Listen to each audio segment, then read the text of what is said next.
ఇది కేవలం సమాచారంగా మాత్రమే భావించండి. వైద్య నిపుణులను సంప్రదించండి.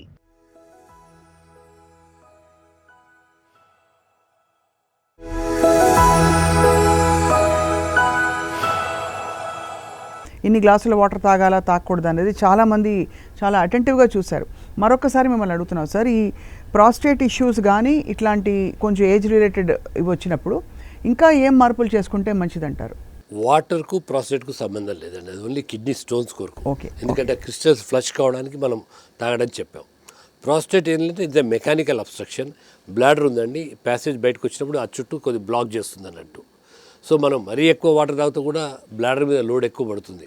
ఎందుకంటే యూరిన్ బయటికి రావాలంటే ప్యాసేజ్ ఫ్రీ ఉండాలి, బ్లాడర్ కంట్రాక్ట్ కావాలి. బ్లాడర్ మంచిగున్నా కూడా ఈ అబ్స్ట్రక్షన్ ఈ ప్రాస్టేట్ తోటి ప్రెస్ చేసేవారికి బ్లాడర్ ఎక్కువ ఫోర్స్ తోటి ఫోర్స్ చేయాల్సి వస్తుంది. ఇంకా కొన్ని రోజుల తర్వాత ఏమవుతుంది, బ్లాడర్ వీక్ అయిపోతుంది. మన ఎలాస్టిక్ కొద్ది లాగితే వాపస్ వస్తుంది, చాలాసేపు అలా లాగి పెట్టుకుంటే లూజ్ అయిపోతుంది. అలాగే కూడా బ్లాడర్ అంతే లూజ్ అయిపోతుంది.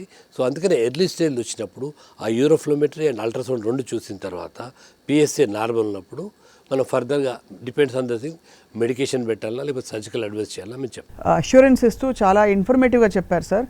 ముఖ్యంగా అందరూ జాగ్రత్త పడాల్సినవి మనం తినే పదార్థాలు మన చేతిలో ఉన్నంత వరకు అట్లీస్ట్ ఎక్కడెక్కడి నుంచి వస్తున్నాయో సోర్స్ ఏమిటో తెలుసుకోవాలి, హెల్దీ లైఫ్ స్టైల్ ఉండాలి అండ్ ఎప్పటికప్పుడు స్క్రీనింగ్ చేసుకుంటూ ఉండాలి. ఇది ఉత్తమం అని చెప్తున్నారు sir.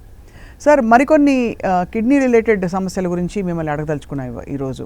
Chronic urinary tract infections ఉండి అది కిడ్నీ లెవెల్లోకి వెళ్ళిపోయి అది దాదాపు కిడ్నీస్ ఇంకా పనిచేయవు అనే స్టేజ్ ఎందుకు వస్తుంది సార్? కామన్ అండి, యూజువల్గా పిల్లలనేమో ఏమైనా పుట్టుక జబ్బు ఉంటే ఇన్ఫెక్షన్స్ వచ్చి ప్రాబ్లమ్స్ వస్తుంటాయండి. తర్వాత స్టేజ్ ఏ వచ్చిన తర్వాత ఏంటంటే డయాబెటిక్స్లో చాలా కామన్, డయాబెటిక్స్లో ఇన్ఫెక్షన్స్ చాలా కామన్. బ్లాడర్లో ఇన్ఫెక్షన్ కిడ్నీ వరకు కూడా వెళ్ళే అవకాశం ఉంది. ఇప్పుడు కొత్తది వచ్చింది పోస్ట్ కోవిడ్. చాలామంది షుగర్ కూడా ఉండదు, సేమ్ షుగర్ ఉన్న వాళ్ళకు ఎలా కాంప్లికేషన్స్ వస్తాయో పోస్ట్ కోవిడ్ వాళ్ళకి జబ్బు వచ్చినా రాకున్నా కూడా how the immunity has come down మనం చెప్పడం కష్టం. But they are behaving in similar fashion. అయ్యయ్యో, ఏం జరుగుతుంది సార్? ఇన్ఫెక్షన్, బ్లాడర్లో ఇన్ఫెక్షన్ మామూలుగా ఓన్లీ బ్లాడర్లే ఉంటుంది, అది లోకలైజ్ ఇన్ఫెక్షన్లా ఉంది. కానీ ఇట్ స్ప్రెడ్స్ టు కిడ్నీ, బ్లడ్లో పోయి హై కౌంట్స్ అయిపోయి క్రియాటిన్ పెరిగేసుకొని ఒకసారి బీపీ డౌన్ అయ్యి మల్టీ ఆర్గన్ ప్రాబ్లమ్స్ వచ్చే వాళ్ళు చాలామంది అయిపోయారు ఇవాళ రేపు నాన్ డయాబెటిక్స్లో కూడా. ఇంతకుముందు మేము లాస్ట్ 30 years ప్రాక్టీస్లో హార్డ్లీ మేము చూసాం అలాంటి. ఇది లాస్ట్ 3-4 years నుంచి రకరకాల టైప్ ఆఫ్ ప్రజెంటేషన్ కొత్తగా కనబడుతుంది.